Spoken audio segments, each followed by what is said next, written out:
Well, the launch of a student-teacher stipend program expected to help offset costs for students during their 12-week school placements was celebrated today by Millersville University as well as other higher education institutions across Pennsylvania. Now, while some say that this is a win, Fox 43's Sierra Williams joining us now with details of why others say that it's not enough. Sierra. Yeah, Alyssa, the funding for the student-teacher stipend comes from a bipartisan law signed in 2023 by Governor Josh Shapiro. And while this $10 million investment made it into the state's educator pipeline program in the 2024-25 budget, lawmakers, educators, and students say more will be needed in the next budget.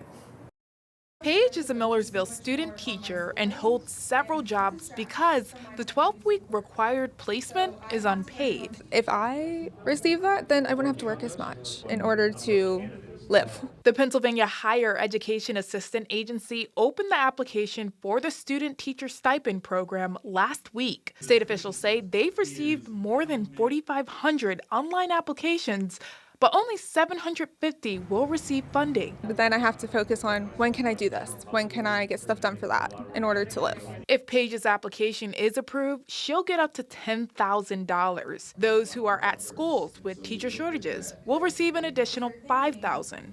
But if Paige doesn't, she will have to continue to make ends meet while fulfilling her degree requirements. I worked just as hard, but I did not receive it, but you did. What makes me different? A roundtable discussion on Friday with education leaders and potential future teachers celebrated the stipend, but called attention to the growing vacancies in the industry. State Representative from Lancaster County, Ismael Smith-Waddell, who sits on the board of FIA, says there is money the state can allocate to the student teacher stipend program, so everyone has access. We're asking for $75 million to make sure that the next generation of teachers actually becomes teachers. Rep. Smith-Waddell says that if lawmakers do their job with this year's budget, then anyone who applies will get the money they need.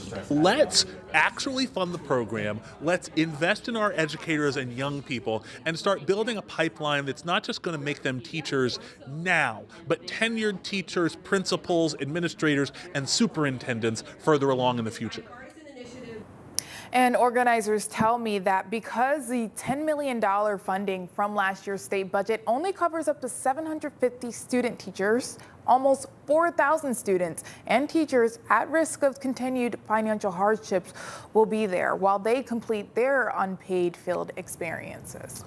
Yes, Ira, a lot of information to take in. Now, do they think that this stipend program is going to help combat the teacher shortage? Yeah, so they do, but they say not completely. Right now, Pennsylvania needs more than 8,000 qualified teachers to fill current vacancies for the student teacher program. And that would not only give them students a chance to learn, but possibly be employed, and schools can retain them as qualified teachers who eventually work their way up in the school system. All right, we'll have to wait and see. Thanks so much, Sierra.